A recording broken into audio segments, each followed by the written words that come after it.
This is the magicwordpodcast.com.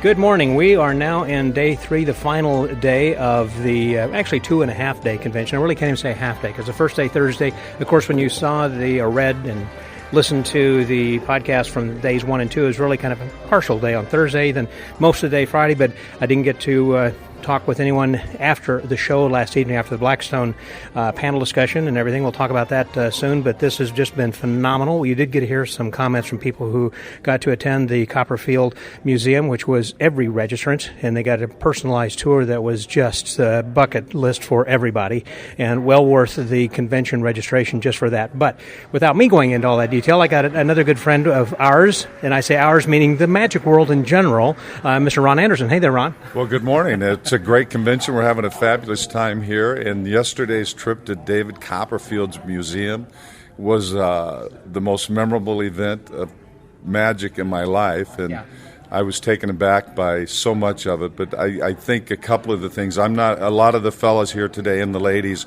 are really hardcore historians. I mean, that's their buzz. Right. And I think that David's kindness in opening his home of collection to see all of this for those people who just, that's their passion.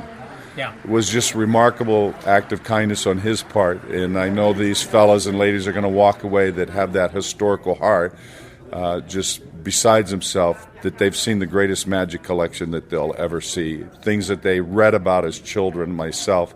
That was the other thing, is I remember reading about Robert Houdin as a child, and here I am, I'm looking at his act and his material.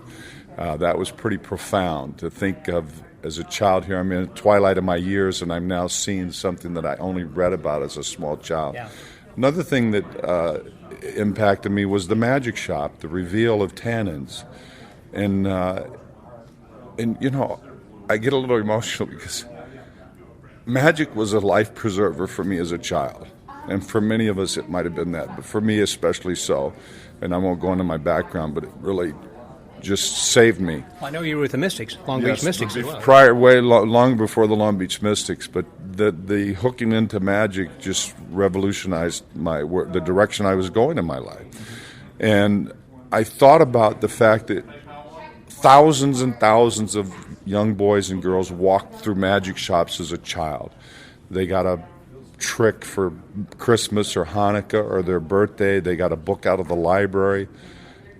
But for the people that were standing in that room that day, that magic shop grabbed their imagination, and now it's been a part of their life for their entire lives. We were the fortunate few that somehow it grabbed us and we never let it go.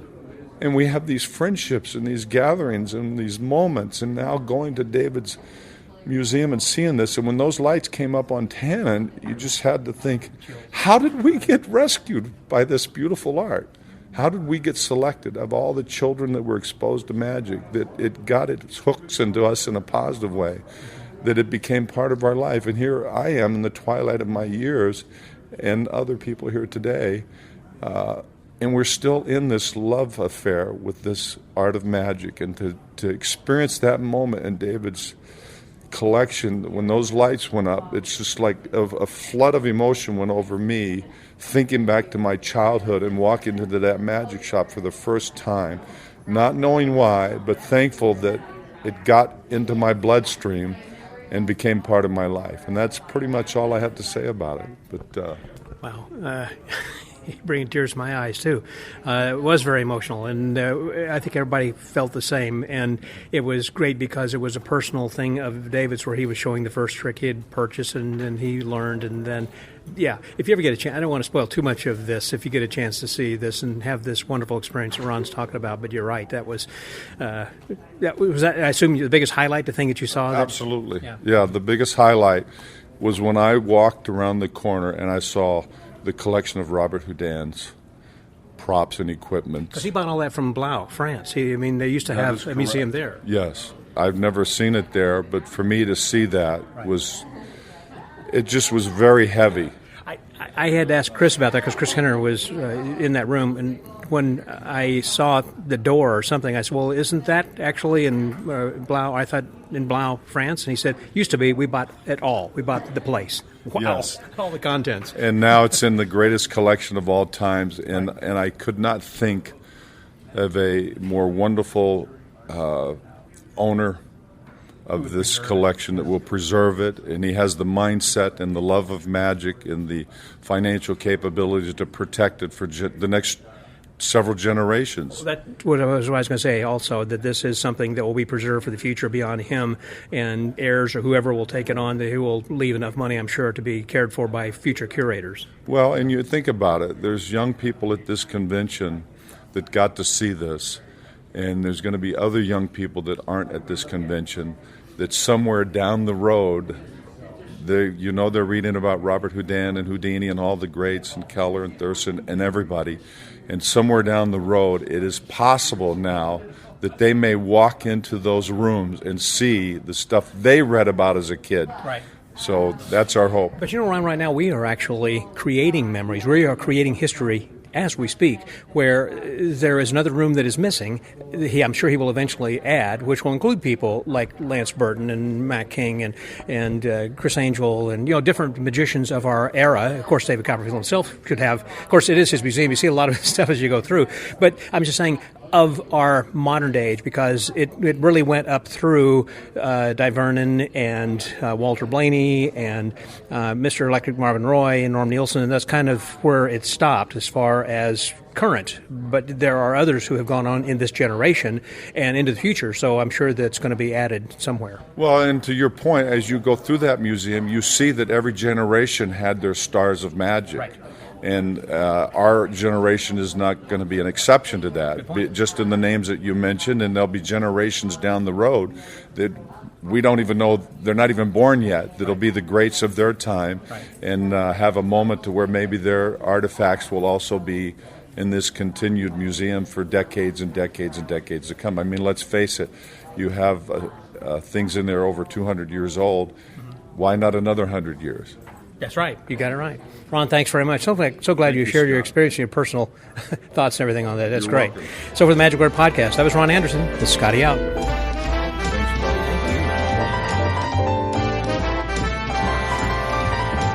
So as we continue on the day, this is going to be a pretty full day of talking with some different people to try to do a little bit of catch up. And speaking of that, I have not talked to many people, at least talked to nobody yet for the podcast about Charles Green's presentation he gave on Ionia on the first night, on Thursday night, and then last night we had the Blackstones. That is Gabe Blackstone, and then a couple of people who had worked on their show and who were assistants, and so we had that last evening. But as I was saying, most of the conversations you've been hearing have been about how excited everybody has been to see the David Copperfield exhibit. And one of the highlights was not only just seeing the exhibit, but also the people who were the presenters from room to room who were knowledgeable about each of the different rooms because they have certain expertise. And one of the people who was leading the tour of the current, I should say not current, but most recent people within the last 25 years, because he had 25 years of Magic Magazine, is the publisher and editor himself, Stan Allen. He's here with me now. Hello, Stan. Howdy, Scott. Howdy. There we go. That's the Texas way to do it. I always thought it was the Kentucky way to do it. Oh, but that's right. in the magic world, it's the Kentucky. For the rest of the world, it's Texas. That's right. In fact, I think that's the way of greeting if you're from Texas A&M. They go howdy. That is kind of a thing. Okay. Yeah. Be that as it may. So you and Dave, of course, been friends for a long time. How did that come about as far as deciding who was going to do each room, or did Bill Smith, who was putting this together, how did that come about? Yeah, it was Bill Smith put the whole thing together with David, of course, and I think they talked about who they thought the right people would be and who David was comfortable with in his house, basically. Yeah, I mean, as you saw, that stuff is not under glass. You can pick up any thumb tip or dye tube.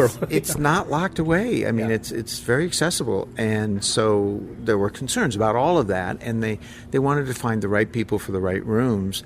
And I was lucky because they gave me the only room I could possibly do in that collection. You know, Caveney could probably talk about all of them, and David certainly knows everything in there.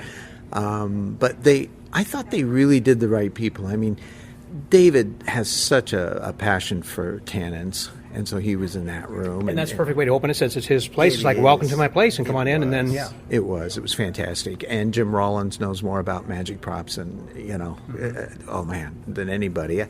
I was fortunate to know many of those people in that Hall of Masters. Which included, just if you'll name a few who were in there. Well, sure, Marvin Roy and Channing Pollock and Fantasio. Carl Valentine. Sure, and Walt Blaney.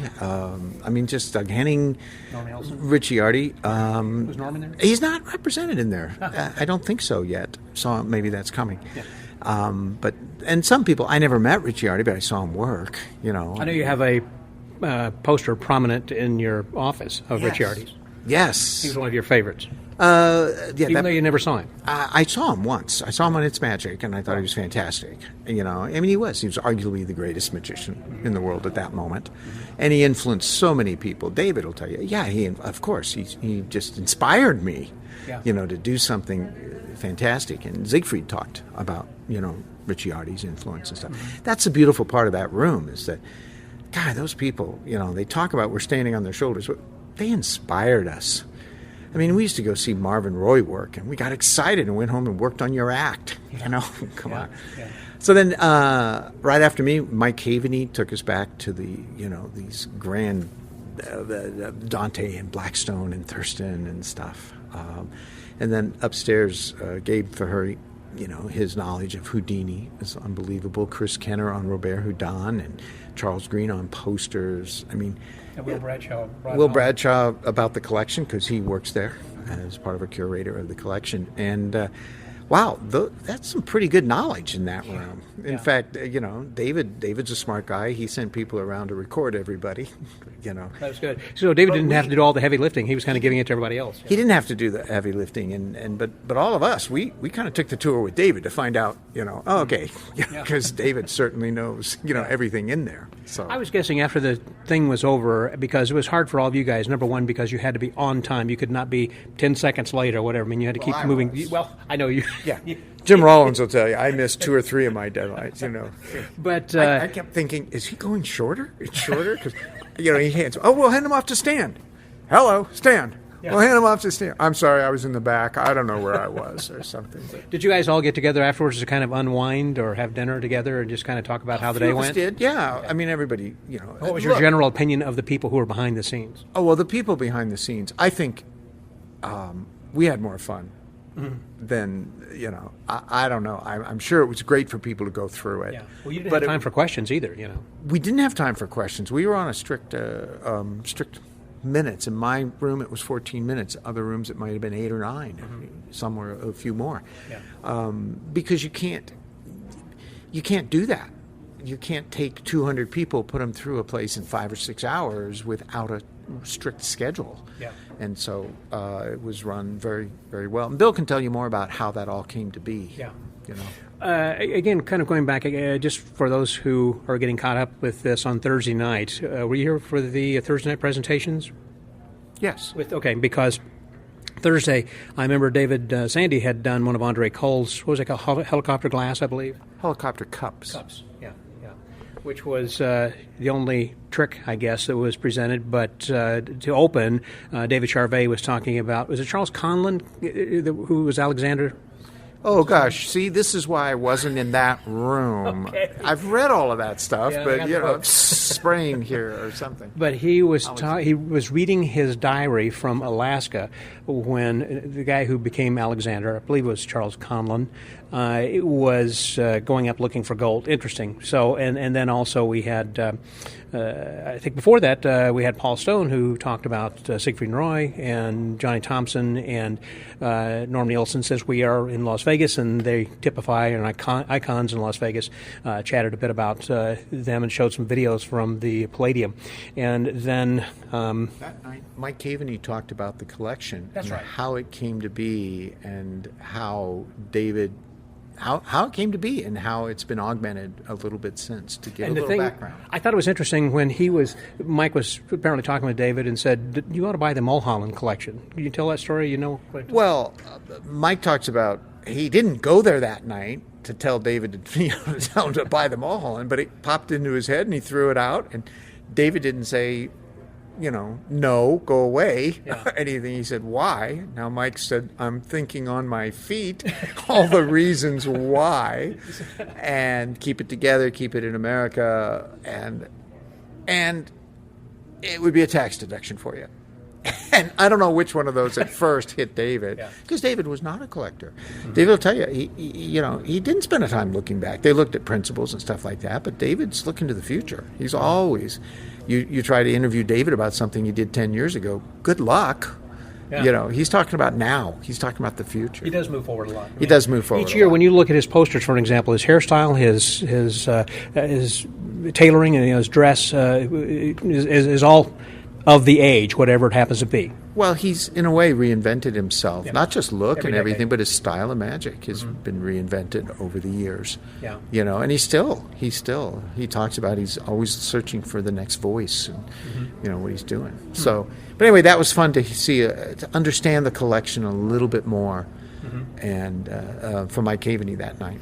And then also, last evening, you were the one who hosted the panel discussion with Gay and with the others, Larry and Bill. It's Gay Blackstone, Bill Smith, Alan Bracken.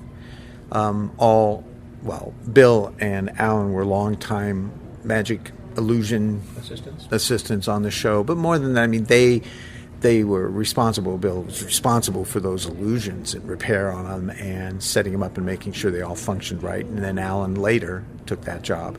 And Gay, of course, has been the co-producer and co-star of the show for pretty much the whole time the big show was in. From 71 in the fall of 71 until the spring. He actually performed a few months before he passed away in 1995. It was like about 24, 26 years ago or something. Is that right? She said it was. Yeah, I guess it is 95. And he had liver cancer, as I recall, or pancreatic cancer. I don't know what the exact thing was on that. And also, I thought it was interesting is they showed the entirety of the PBS special, and then they kind of did voiceover telling behind the scenes, here, we were doing this, or I remember when such and such. Well, yeah, it's panels like that are not always very hard to moderate in that if you get them talking amongst themselves. There were plenty of points last night where I'm thinking, I've lost total control of this. I could see. But that's okay. As a host, I know what you mean. Yeah, but that's fine because, Exactly. I'm watching the audience's faces and looking at them, and if they seem to be enjoying it, then it doesn't matter. First of all, as a host, the first thing is, it's not about you at all. It is all about you and not about the host. And same thing I think about the magic word. I always like to have let the people talk and let them tell stories. Well, that's funny, Scott. I've never noticed that you talk at all. You're so quiet during these things, and You're killing me. You never have anything to really say here. Except that stupid ending. I'm sorry, did I say that out loud? Again. You're going to edit that out, probably. Oh, no, wait. You don't edit anything out, do you? Yeah. I kind of fly by the seat of my pants like you did with your magazine. Yeah, that's right. We didn't edit that at all. Did you ever tell the story of the crickets? I did. This podcast? But it's worth retelling because we are in that hotel. In that building. One day I walked in, we were building our close-up theaters, which we tend to. For Magic Live. Yeah, we overbuild. And, Magic Live overthought for your enjoyment kind of feel. We just go crazy. We're stupid. But anyway, they're in the room, and they've got the ceiling tiles out. They got a bunch of ceiling. They got ladders up there, and there's people crying. What's going on? I said, we've got crickets. We've got crickets? Yep, we've got some crickets up in the ceiling, and they're making noise. And I think, well, that's going to be bad in a close-up show if somebody's doing a real quiet piece of magic, and people say, how was it? Crickets? No, there were crickets. Literal. So now, we didn't seem to have a problem with it. And I think it was Mark Randall. You were interviewing Mark Randall, and you guys were out in the hallway, and I walked by, and you said, hey, do you want to use our little office here? And so you guys stepped into our office, our green room, which is right next to the close-up theaters. Now fast forward a month or so, or two, and I'm listening to your podcast with him, and I've got headsets on in the car. Probably shouldn't, but I had headsets on. I'm hearing this really good sound. And I hear crickets in the background. because you were in that room. Right. They must have been going off. And I called you up and you said, what are you talking about? I Exactly. said, okay, go to 43 minutes, 15 seconds, put your headsets on. And you call me back, I can't believe it. We have crickets. I'm so involved in listening what the person is saying, so this way I can have an intelligent question to ask next after they've said something. How does that work for you? I'm still working on that. Okay, so it's a goal. It's right. Oh, it's a goal. Okay, people probably think I hate you. Just a little. So I had not paid attention to that and did not hear that until you had pointed out, but it's like, oh my gosh, yeah. And so you should listen to these podcasts before you put them out, Scott. I think that's a good idea. I should probably say something on here that you just will not put out, and just to see if you ever edit these things. Could you edit that out, please? Okay. So, if we were here tomorrow night, this would be just the hub of activity, which is amazing because as we sit here at the Orleans, this was to be the final night then of the Magic Collector Expo and then the beginning tomorrow of Magic Live, which at the time you were saying, well, we don't believe we can give you the experience we want to because of social distancing and masks and everything else at the time that the CDC of Nevada was saying we're going to be imposed, and so let's put it off until next year. So I'm putting words in your mouth. Do you want to elaborate on that? Or am I right approximately? I'd like you to edit all of that out, please. Okay. So, no, of course, yeah. The plan was to have the expo Thursday, Friday, Saturday, and then Magic Live Sunday, Monday, Tuesday, Wednesday, which turns out I'm exhausted already, and I'm not preparing a Magic Live or anything. Just doing the expo has been exhausting for me. So I don't think it was such a brilliant idea that maybe we dodged a bullet here. But yeah, that was the plan. And then for us, the thing about it is that we have planned out Magic Live, I don't know, possibly 5 different ways, 6 different ways. Social distance, full social capacity, 50%, 100%, masks, no masks, hybrid, virtual. I mean, all of this stuff is into play. My time has been spent attending webinars on convention planning, and I'm in some focus groups and in some brainstorm groups, and I'm learning from the real world and what they're experiencing, and hopefully I can put that into play come May. But we really reached a point back in January, February, and that we just didn't feel we could put on Magic Live and make it Magic Live. And part of that was, of course, social distancing. And, you know, if you can only have 800 people, well, people who spend the full amount of money to come to Magic Live, and I recognize, you know, there's a registration fee, there's airplanes, there's hotels, there's food, you know, yeah, people make an investment to come here, and they make that investment because they're hoping to get something back. Sure. And if we only have 50% of the people, we only have 50% of the budget to do whatever it is we're going to be doing. And Magic Live is not an inexpensive convention to throw. We build special venues. It's an immersion experience. Thank you. Boy, that sounds pretty good, doesn't it? But it is. Yes, but that's the idea. If we're going to do close-up, we want to build a close-up theater with a seating raised around it. If we're going to do a parlor, we want to build a parlor theater. Or if we're going to do a ride where we're going to go from room to room, we want to do those things, and those require resources, both money and people and time to do. And so we were looking at that in January, and that was one part of the problem, was can we do it for 800 people? You know, and we didn't think we could create the experience, because part of our experience is content, what you come here and you see and how we do it. Yeah. But another big part of it is community. And if there's 800 people here, that's one community. And if there's 1,600 people here, that's a different community. And your opportunity to, you know, I mean, we built a convention that's large, partially so that everybody gets to hang out with everybody. One year somebody said, the convention's too big. I didn't know where somebody was, and blah, blah, blah. They should cut it off at 1,200. And I went back just for Flark, and I looked that guy up. He was like registered at 1,375, so he wouldn't have been there if we had cut it off at 1,200. That's funny. And so, no, and then part of it was that community too. Sadly, our country is very polarized. They're polarized. I thought it was going to be all about just election, but no, we've found a new low to be. We're polarized over vaccines, no vaccines, masks, no vaccines. Reality, is this a real thing or is it overblown? And that's a shame. But I didn't want to throw an event where Yeah, super spreader. our Magic Live was going to be a tug of war Yeah. between people that feel they don't have to wear a mask and people that feel like you really have to wear a mask. Pointing you at know? other people. And back Yeah, and forth, and now you're mad, and I feel it too. I'm sorry, I'm on the vaccine side of this game. Okay, I understand. Everybody has their opinions, but in the recent wave here, I've started to get mad at people that aren't. And so you say, "Oh God, I'm jumping into this. I'm in the fray." Yeah. So we didn't want Magic Live to be polarized, and we just thought that if we waited till next May, and we had dates in the spring, which we've never been in, so May 15th through the 18th. Somebody said the buzz phrase should be Magic Live even cooler. So go with the temperature thing there. And so, how many people are registered, or is there registration available still? Registration is, and plus a lot of people just said, "Oh, don't send us our money back. Roll us over to the next one." So that's been very, very nice and very helpful because just credit card fees alone. Yeah. I mean, we spend $10,000 paying people back credit card fees that we can't recoup. So there's lots of expenses involved in canceling a convention, but I've gotten pretty good at canceling conventions. It's a skill, I understand.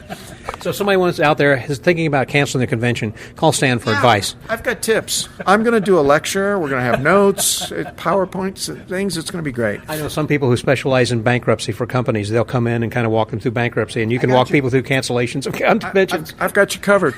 No worried about it. No, So where do they go to register? We're very happy with.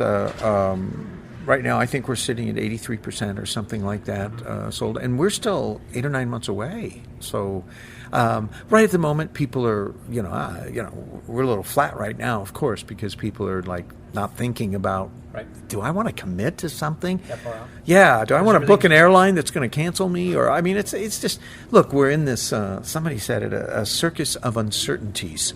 And I'm feeling like we're on a carousel of uncertainties. We just keep coming back around to the bad part. Yeah. So I understand that people are concerned, but I think the window of May. I think the winter might be dicey a bit because we're going to go into the flu season. But I'm hoping that this last year, May and June was great, and I do think we're going to get this thing under control. It's just taking longer than we thought. Well, it won't be a hot time of the year either. Typically August, and I mean, the worst place might be Miami. Yeah, the middle of summer seems to be bad on this thing, and the winter seems to be bad, and hopefully a sweet spot there. Yeah, I'm hoping we're in there, and each one of these hopefully recurrences get a little smaller, and we get it under. But are you planning to kind of go year by year forward from that, or maybe May of 23 or maybe August? I mean, who knows?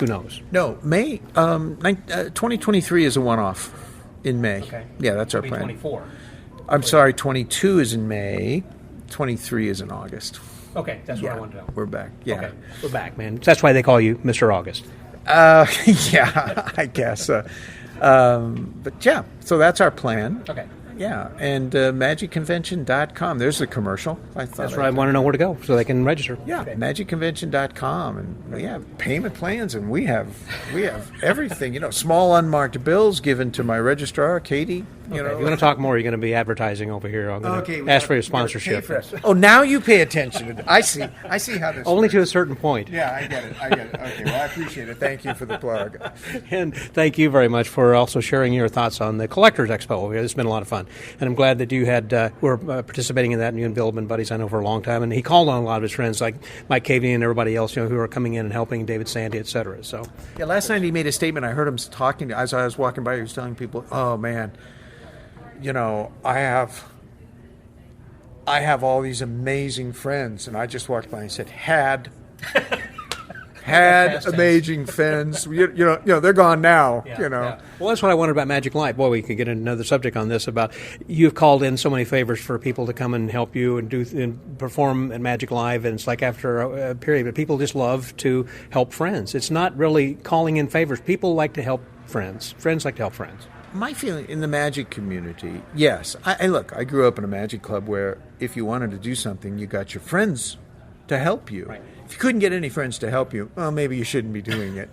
But if you got your friends to help you, the rest of the club says, yeah, go do it, whatever. And if you look at the projects I've been in over my life, Magic Magazine, hey, those early days, Caveney, Richard Kaufman, Jim Steinmeier, these guys, Max Maven, they all wanted that magazine, and they wanted it to happen. And I remember one of them helped me out a lot.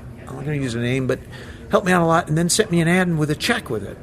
And I called him and said, I can't take your money. And he said, there'll come a time where you won't need my money. This is not the time. Cash the check. These people wanted me to succeed. And it was the same with Magic Live. And it did come a time where I could comp him advertising, but he was right. It wasn't right then. Yeah. And when Magic conventions start, or you throw small ones and things, it's hard.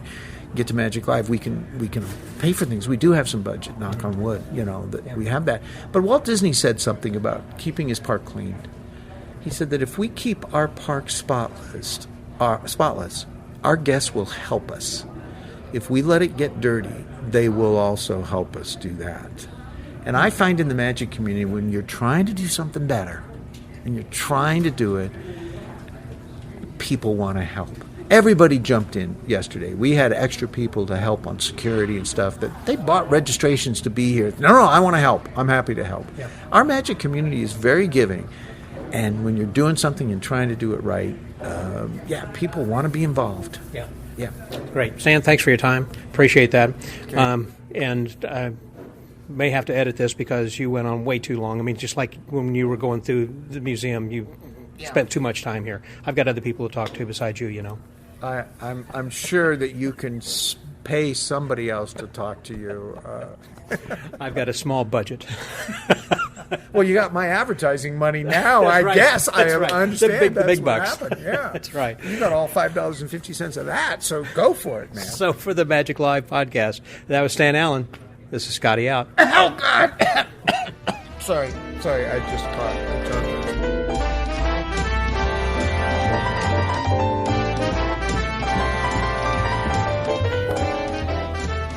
So this is something that is long overdue. Been wanting to talk with the one of the organizers, or the organizer. I was going to say, this is it. And he's been so busy, and I'm lucky to get just a few minutes of his time, so that way he can talk a little bit about this convention. And here he is, impresario Mr. Bill Smith. Hey, Bill. Hey, Scott. Thanks for coming and hanging in there. This is over 2 years in the making, and we were supposed to do it April of 2019, and of course the pandemic. But it kept getting delayed. We finally got it done. We got 200 Magic collector and historians through David Copperfield's museum yesterday. 200. Wow. And it was 12 tours, 15 people each. It was spectacular. I mean, everything worked really great. And so tonight we have a great dinner and show, and we wrap it up. And we'll see everybody in Austin, on the 13th through the 13th, 14th, and 15th. I have not attended I did attend a Collectors, but many, many years ago, and most of what are considered shows or sessions are really talks about history, which we're all interested in, and they're phenomenal, and occasionally some people who might show some examples of some of the tricks, which is different, as I understand. I never attended the LA conference on history, Magic history, but that was more presentations. Is that right? That was the Rolls Royce of conferences. They had the Chicago one that actually started with the Magic Collectors Association, and it was a yearly thing in Chicago that Jay Marshall basically put on. But then when Jim Steimer, John Gahn, and Mike Caveney started doing it, Ricky Jay actually had the first one, and then they kept it going. Ricky only did one of them, I believe. But those were the great, like I said, the Rolls Royce of the Magic History conferences. I was lucky to do talks at two of them, talking about the Thurston show, and then also talking about some pranks that worked kind of like magic tricks. But there was a company called Demulin that sold this stuff, and it was kind of fun. But I just love the history and the collecting part of it. But for me, I booked the speakers and the show for my taste. I mean, there's the true diehard collectors. Some of them will want to watch a whole lecture on dust jackets, right, or book plates. Yeah, but not people. It's an interesting subject. I've got my own book plate, but maybe 20 minutes on it. I don't know. So this time we wanted to have each session. We had a performance of a magic trick, and tonight or just today, Richard Hughes did a spectacular history of feather flowers, and he made a flower bloom as we were watching it. And so that was, and Richard's a really good friend of mine. So when I asked him if he would do that, he was like, well, I don't know, Horace, who we learned from, Horace Marshall, will kill me. And I said, well, that would really be great. And it was a home run. So, but it's been fun. It's just been tedious because we lost a lot of people. All the Europeans and Canadians couldn't come. A lot of people from South America, but we were able to fill in. Almost 50 people had to cancel. Yeah, because I know this was sold out long in advance, and I mean, 2 years ago when you were planning on having this, it was sold out almost immediately, and because of the David Copperfield. Exactly, and I knew that was going to be, the case. But in Austin, we're looking forward to our opening night is going to be a tour of the Ransom Center, which has a huge Houdini collection. Then we go to Esther's Follies and have a barbecue dinner and Esther's Follies, the show. And Ray promises to do some special stuff for our conventioneers. And then from there, because we're doing it kind of in reverse, they have usually, like we're closing tonight with the dinner and show. Well, we're going to open with the dinner and show because Ray works, Thursday. Friday, Saturday. Yeah, right. So. But anyways, everybody come to Austin, and we'll see you there, I know. I'll definitely be there, and I wanted to talk more about that. When it comes to Esther's, I know the size, and so is he going to be closing that for just our group and then having it 2 Thursday nights? What? I'm doing a buyout. Yeah, okay, so I was going to say buyout, so we'll have 2 shows. Yeah, no, on Wednesday. It's Wednesday. Yeah, so I'm buying out. They're catering the dinner. So first, we're not going to a barbecue restaurant. No. We're first going to the Ransom Center. That's, and we're not even going to have anything at the hotel the first day. We're going to go to the Ransom Center. Dr. Eric Coleri, who is the curator of the show. I've been in touch with him. We're going to go to the Ransom Center and see a great Houdini display, and then we will go to Esther's, and they'll be catering the barbecue dinner there, and then Esther's Follies, which is, I've been in show business for a long time. It's one of the best shows I've ever seen. I really, me too. Yeah. And people come from all over the world just to see Ray. I don't blow smoke up anybody, and Ray's my favorite. Right. He is so great. But anyways, so thanks for coming, and we're going to have a nice show today and a nice, fabulous Las Vegas dinner. What's been the most, before we go, I know you got to run, what has been one of the biggest challenges, aside from having to put this off and put it off, and finally that was the biggest challenge. Okay, yeah, I mean, Copperfield hung in there the whole time, so I'm with you, whatever you want to do. The one nice thing is the museum got better because he had that year, almost a year and a half, or about a year, then he went back to work. But had that time off, and we just spent lots of time over at the museum getting it ready. So that was but it was just frustrating that we had to keep delaying it. It was delayed 3 times. Right. So, and David Sandy was in charge from before when you had the one in. David Sandy and I were partners on that one, and then it was for this one, and because David's a great friend of mine and he's a great organizer, for this one I'm a Vegas guy. I got the connection to David Copperfield's, so that one I was really able to, really do it all on my own. And David and Lance have been super helpful. And next year will be all you again? Just me. From moving forward, I'm planning on doing one of these once a year. It'll be Austin next year, and for sure we're going to do Cleveland in 2023. Dr. Bruce Averbrook has a great collection. Tim Leganke, good friend of mine, has amazing automatons and some great mechanical games and things like that. So we're doing that. And Cleveland is a great magic city. The theaters there. I used to play there with Blackstone lots of times, and so I'm hoping to keep doing this like once a year. We'll see how. And we'll be limiting this next year as it was this year. I think what do you have 200 top this year? I can go up to 200 because Esther's Follies. That's about what they can accommodate. Cleveland, we're just doing one show. Oh, the one show. Yeah, it holds over 200 people. Okay. 220 or something. Okay. But yeah, I'm hoping to get about 180 people. That's a nice size. So, all right. Very good. And so for people to go and register, they should go where for right now? I know you're taking registrations for people who are actually at the convention right now, but are you going to have a waiting list or what? How does this work? No, we have a website, but right now I'm so exhausted I can't. I believe it's magiccollectorexpo.com. Okay. All right. And then people will be able to register, or will they get on a waiting list? They'll register. The registration's open right now. For everybody, not just the people who are here. The people who are here got the first dibs, and I think we have about 70 people that are already registered. And now it's open to anybody. Great. So, okay. Great. Bill, thanks very much for your time. You are one of the busiest guys in show business here this weekend. This week I was. So thanks. Thanks for your friendship and for putting on a great convention for the Magic Word Podcast. That was organizer Bill Smith. This is Scotty Young.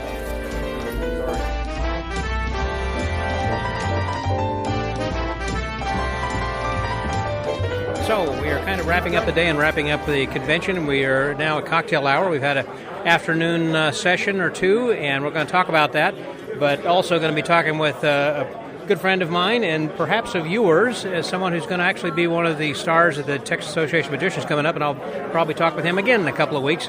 Dave Elliott. Hey there, Dave. Hey, how you doing, Scott? Or Rob the Hop. Perhaps I should call you Rob the That's a story. Another long story. That's another long story we'll get into much later. So, anyhow, about this convention. Have you been to collectors' conventions before? Or is this your first one? Did you come to see Copperfield, or what was your reason for coming? This is my first one. Mark Holstein really got me into I love the history. I'm not you and the Holsteins are really close friends. Yeah. We're tight. And I love the history. I'm not much of a collector, and I've always loved the history of magic and history in general. So, the Copperfield tour was just, the cherry on the top, right? And I would have been here even without the Copperfield tour, but that was something spectacular, right? I mean, I think Jason English said it best. He goes, imagine if the Louvre put everything on a basketball court and says, okay, you got 90 minutes to go through it. That's about what it was like. It was overwhelming. What was your favorite part that was most memorable? I think looking at Willard's stuff beat to hell. Yeah. Willard stuff. Willard the Wizard, Willard being a Texas guy, being it didn't look like it was well used, didn't it? Gone through all of that. There was a lot of love there. Yeah. There was a lot of love there, and seeing Francis's dress. We get to see Francis in a couple of weeks. She'll be at TOM, and I think that was my favorite part. It was probably the most unglamorous part of all that. Yeah. The Robert Houdin room is unbelievable. Yeah. Yeah, those automatons and everything were beyond expression. Here's what was spectacular, is that the way they did it, the meticulousness, the timing of it, the presenters were all absolutely fabulous, and they got 200 people through that thing in a day, and you didn't feel like, it was overwhelming, but you felt like you got a good taste of what that looked like. Exactly. Now, this afternoon we had a couple of speakers. One guy was Ritonio was talking about the history of quick change, which was interesting. And we also had before that had a fellow who was talking about people who have died in magic.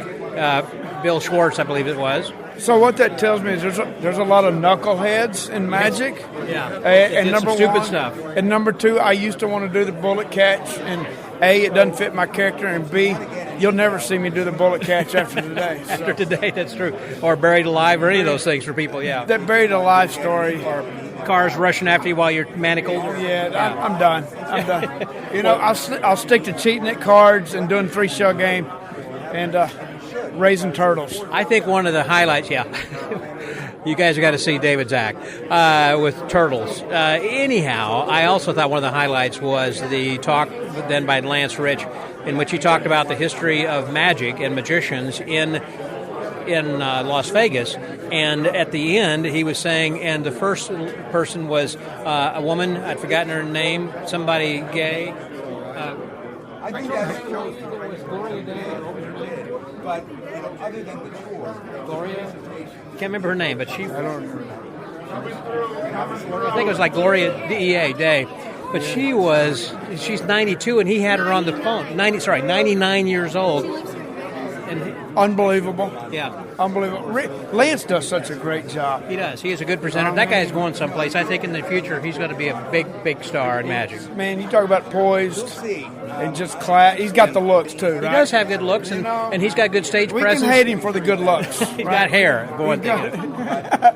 I'm giving him a hard time. But he's a great guy. He's a great guy. Yeah. And he's absolutely. That's it. I'm an old guy. Well, that is something, by the way, someone had talked about. Sounds like an old guy's convention. In a way, there's a lot of gray hairs who are here. But again, this is for collectors. But I was encouraged to see some young people who are here. What's that? It's Lance said I'm the guy with the best hair here? Yeah. And he wasn't lying. No, that's true. He wasn't lying. And his own hair, too. No. So, yeah. Well, there's one teenager here, Ben Weiss. Ben is here. And he was in nearly every collector's corner throughout the pandemic. And I think him and Mike Caveney have become good friends. And I actually love that. And Mike Caveney is trying to get in the young crowd of the history, and I love that. And I would listen to Caveney read. He would make the phone book interesting, right? I mean, really. and so I'm a big fan of Mike Caveney and always have been. And I guess, not to be publicized, but I wrapped up, I have the entire profile series of Mike Caveney, and I don't even want to tell you how much money it cost me to wrap that up. I think Dick Olson bought one of those copies then also. It was not an inexpensive deal, that's true. No. He said, I've got several pounds of books I'm carrying back to Houston. Well, I told my kids, do not let Mom sell these books for what I told her I paid for them. That's a great quote. Well, we're going to be having a great time here later this evening. And if you want to see or hear more actually from Dave Elliott, I'd suggest you go back to one of the Magic and Martini Thursday virtual happy hours we had on YouTube, and it's also on Facebook. I had Dave Elliott with us, and we had then Richard Turner. And who was with us? You and Richard Turner, and who was it? Maddie Gilbreth. And Maddie, that's right. Maddie was with us. Maddie and I hope to do a show together. That's after great. This pandemic. He's going to come to Dallas, and we've got to do a show. If he can get out of Canada. That's his own problem, but yeah, that's his plan. So, until later, we're about ready to go in and have some dinner then right now, just having some cocktails, enjoying a martini, and then we'll be having an evening show, and that wraps it up for tonight. Dave Elliott, thank you very much, my friend. Thank you. To the Magic Word Podcast. That was Dave Elliott. Scotty out. Thank you. I hope.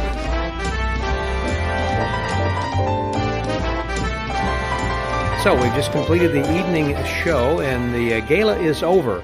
And one of the people who we had talked about earlier was one of the presenters who actually was the final presenter on the last session, and that's Mr. Lance Rich. Hello, Lance. Hello, Scott.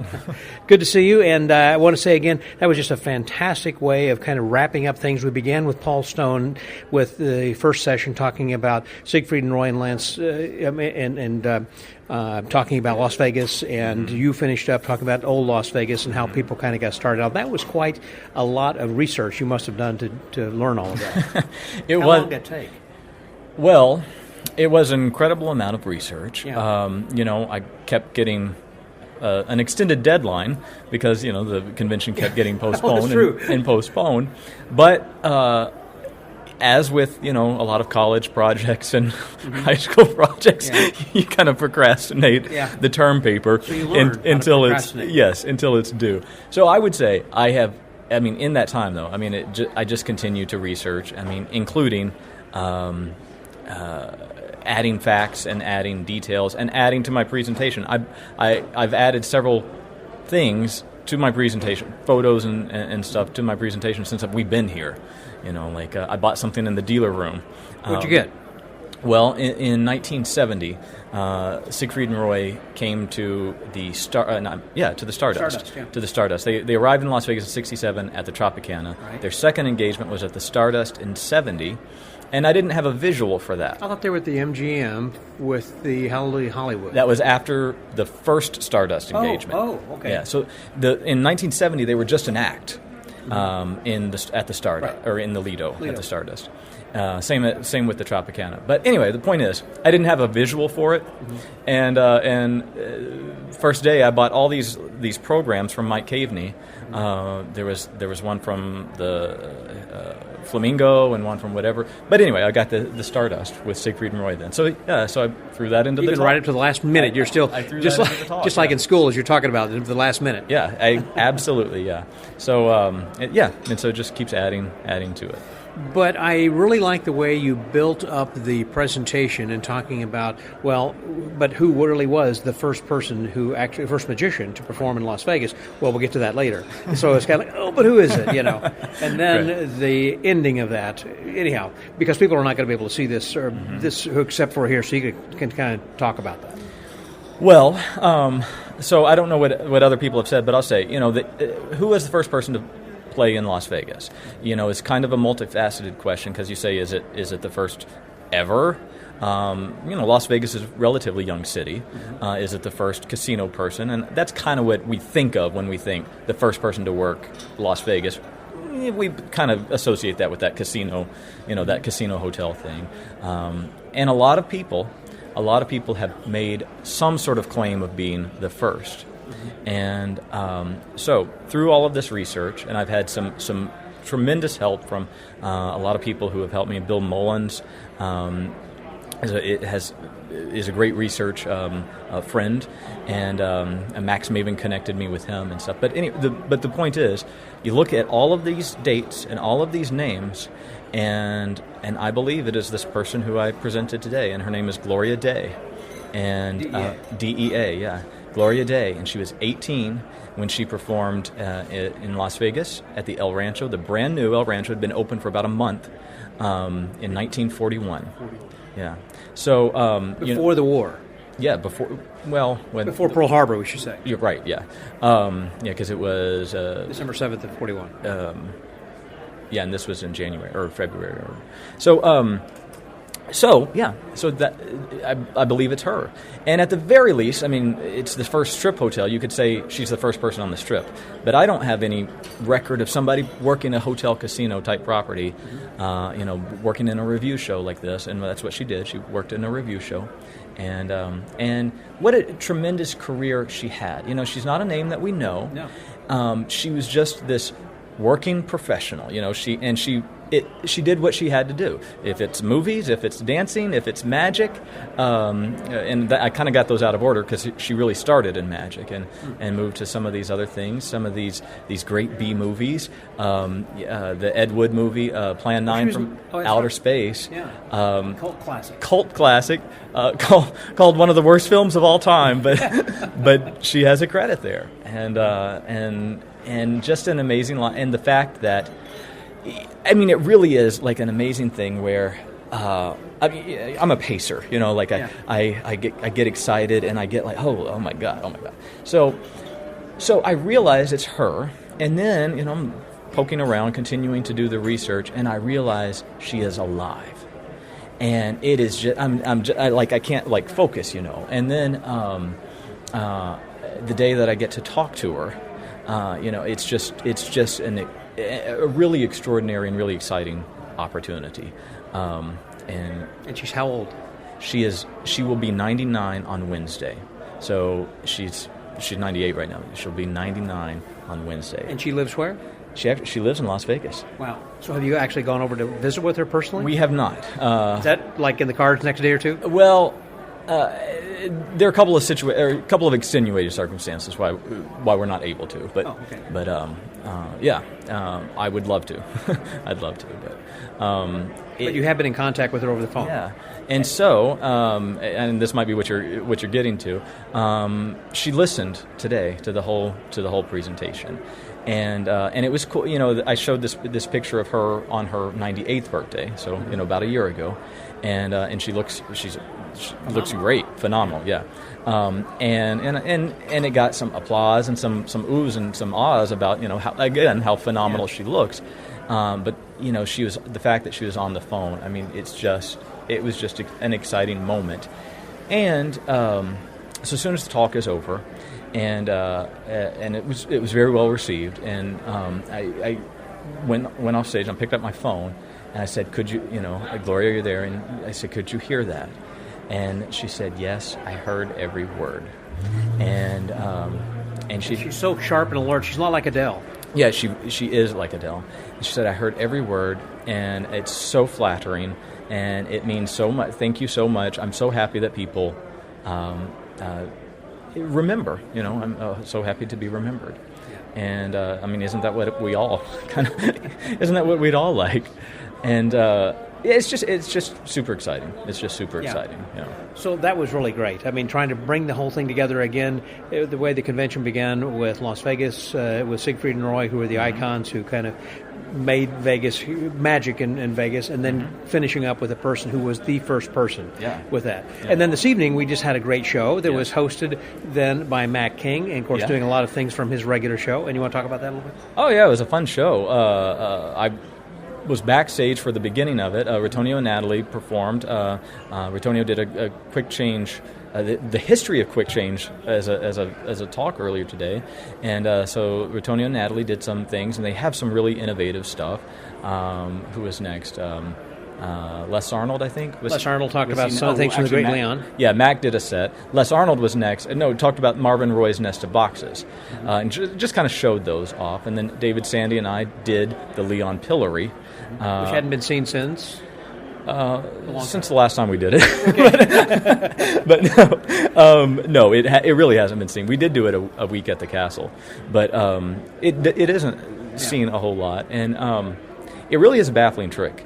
It's a fooler. There's several like fooling things that are part of it, and then David Goldrake closed the show, and then of course Matt King was on, and he had, I think, a little assist from Nick Defoe, and so that was fun. But it's hard to see him since he was invisible, wearing that cloak of invisibility. Yeah. And so it was a fun show, and it was just a lot of fun camaraderie and everything. Overall, what was one of your great memories of this weekend for the convention or the event? I want to say. That's a good question. It has been, a lot of running around. You've had a different perspective. That's why I'm asking you. Sure. Well, okay. So then I'll give you my like unique perspective then. So on the David Copperfield tour, I was in the Tannins room most of the time. There's a little period when I left that, and anyway, that's beside the point. I was in the Tannins room for most of the time. So that's the room that David Copperfield was in, and did his spiel, and told about the beginning really of his magic career. And so I got to watch other people react. So I mean, particularly after like 12 times, I've seen his spiel. Yeah. And so it's this electricity when the lights come up in Tannins, and even when he talks about the Macy's counter where he literally bought his first trick. I mean, actually bought his first trick behind this counter. But then the lights come up in this room, in this darkened room, and it is it's an emotional experience for a lot of people. It's nostalgic. It's overwhelming. Depending on who you were, and maybe even depending a little on your age, you might have had a shop like that, and you might not have, and it might just be this overwhelming kind of thing because you're surrounded by so much magic and stuff. Yeah. But it is. I think there's something aside from the fact that we often go to the magic shop in our childhood and experience that for ourselves.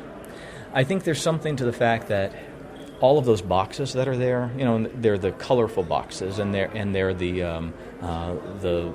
Tannins and the Mac and the Abbott products that are on the shelves and everything, and so you see all of that colorful, and the Britannias and stuff, and you see all that colorful stuff, and there's something about that goes to childhood too.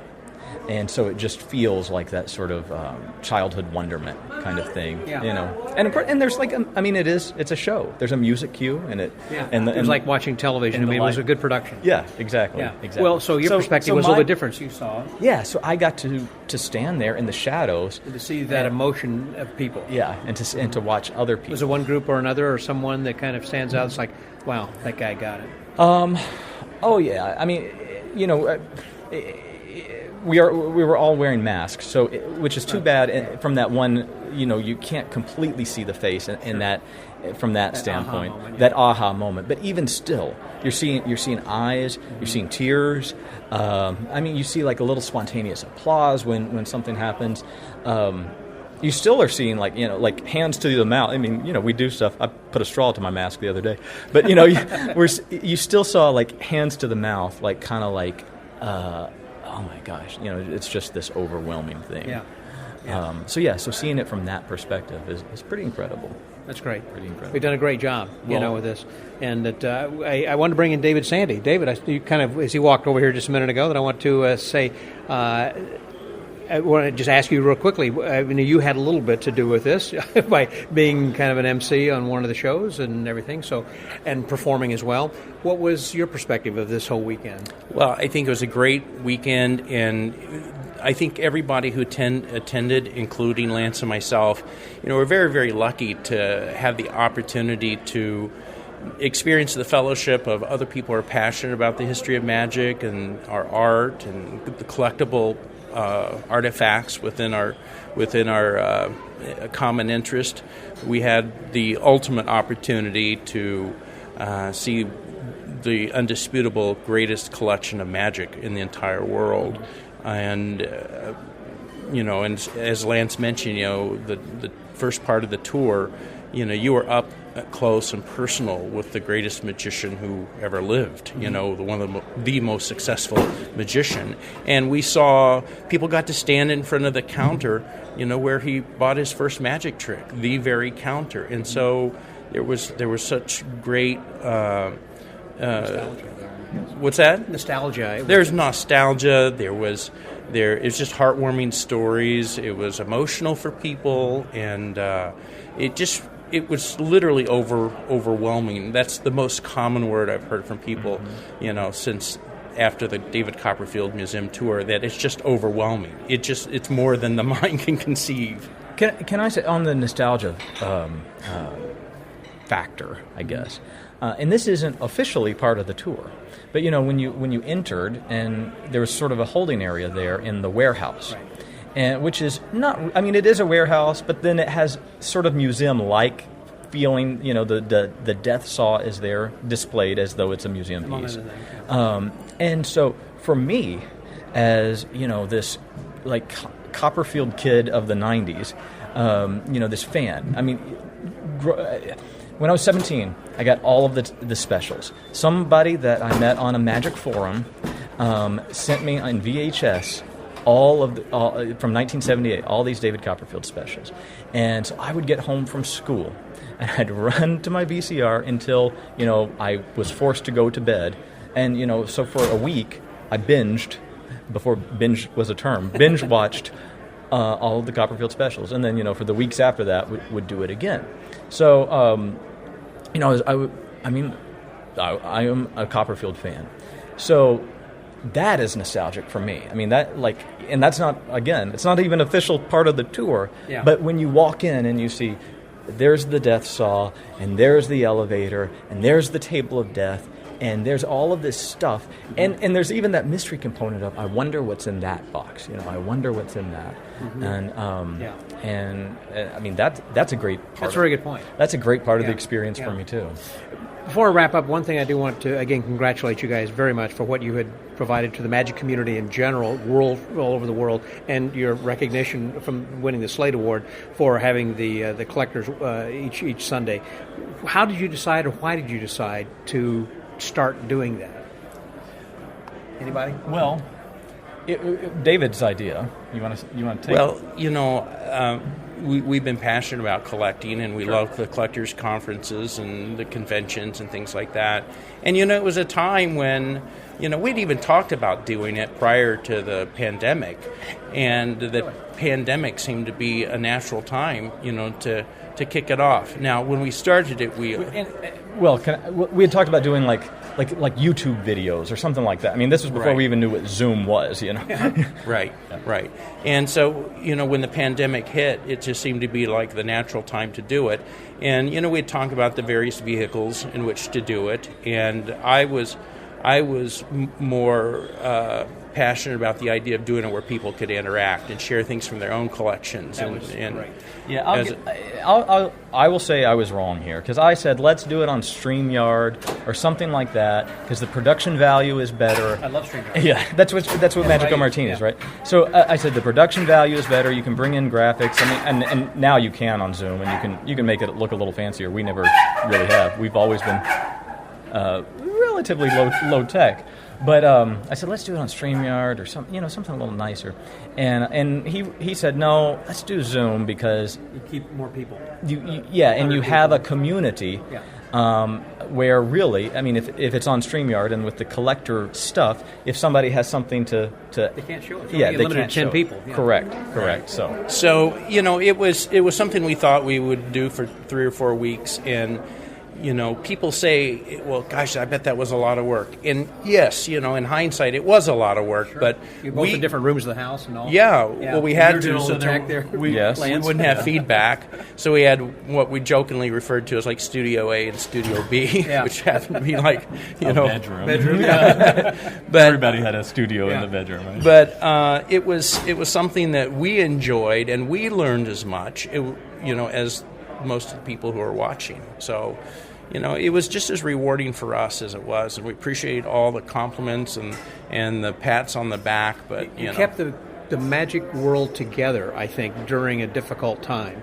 I mean, you provided something different from what I was doing with the virtual happy hour. I was just drinking and talking. And You had a lot of fun. Yeah, we did. You were really serious, and you brought something that nobody else could do, and it was so cool to be able to see people's collection, because they said, well, let me show you my house. And you actually get to walk through their collection, which we wouldn't be able to do unless we were having the convention in their hosting city. Right. So it was amazing. Right. You know, And that's one of the things about, collector conventions. You'll see a lot of wonderful collections. People will bring things to share with other collectors. But you kind of like to see them. It's more fun to see them in their natural habitat, so to speak, and how they're displayed, and it just adds to you see the passion behind the person who's the curator of them at the time. Right. So, well, but more than that, or in addition to that, I should say, there's this idea of I hear a lot. Oh, I'm not a collector. I've got 1,000 playing cards. I'm not a collector. You are a collector, or else you got a problem. I mean, and yeah, maybe there's a line between hoarding and collecting, but you have 1,000 playing cards. That's a collection, or I'm not into history. But then, I mean, what you've done over how long you've done this? 10 years. Just 10 years, yeah. 600 episodes. Yeah, I mean, you have documented magic history. It's contemporary history, but in the future, at some point it won't be. Well, it's a lot of your Magic Word podcasts. I mean, some of those people are no longer with us today. Tom Mullica and so many people, Bob Daniels, What a wonderful resource for people, because I mean, we look back at magicians now, of the golden age, and in the early 1940s and things like that, and we might find a little clip of them, on YouTube or something like that. But to actually hear them talk about their entire career and how they started in magic, for an hour or more, I mean, it's priceless. It truly is. And to bring this back, a little bit with what you're saying there. And to bring this back to Vegas, too, in 2005, the Magic Collectors Conference was held here. And it was a conference. There was a tour of David Copperfield's thing, which was, like a fraction of what it is now. Mm-hmm. And there was a panel discussion with a lot of Las Vegas performers. Mm-hmm. And these are a lot of the legends that I talked about today. It was Marvin Roy. I think Jay Marshall was on the stage. I think Channing might have been there. He might not have been. Siegfried came in from the back and started talking. All of these people that were on this panel discussion that was hosted by Max Maven. And so, as I'm reading, and this was part of the research that I'm, looking at what they said in this. And again, none of the people that were on the panel are there. I mean, Max is, but he was hosting, not. None of them are here anymore. Norm was on that thing, I think, and so I think that was in 2005, and so we're here, and all of these contemporary, and I'm italicizing that, contemporary performers that I'm talking to, Joseph Gabriels and Lance Burtons and Kevin James and who else is Fielding West, all of these guys that worked Vegas and started working Vegas 30 years ago, 40 years ago, something like that.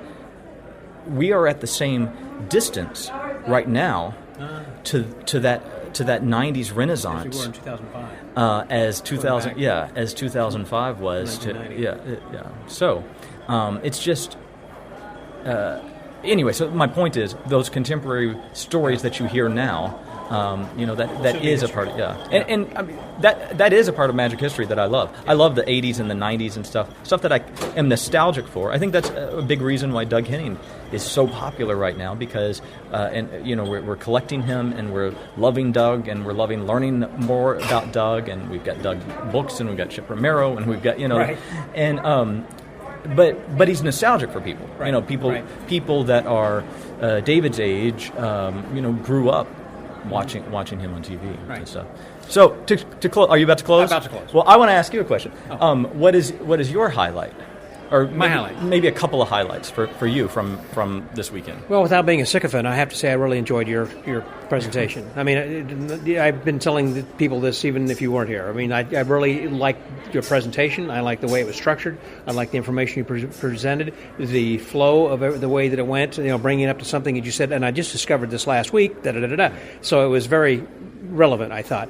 So I really enjoyed that, perhaps the best I have seen Copperfield's collection. I spent 4 hours or so with him one night back when I was here for Johnny Thompson's service with a bunch of guys, and so I have had that bucket list experience, but I really enjoyed it this time of seeing it through the eyes of other people then as well, and it was brought to life differently through each of the rooms we went through, just as you were saying, Lance, as far as like each person who, there's Jim Rollins and then Stan Allen and Mike Caveney and Gabe Fiore and Chris Kenner and then Charles Green and Will Bradshaw and everybody, bringing that to life then again in a different way. Hearing somebody different. Correct. Yeah. So that was kind of a highlight then too, but overall, and kind of watching this and seeing this and getting to go through the dealer's room and see all the kind of stuff. But as far as presentations and everything, I honestly have to say, really, I thought you were really a highlight for me personally, and again, I would say that even if you weren't sitting here in front of me, but it was.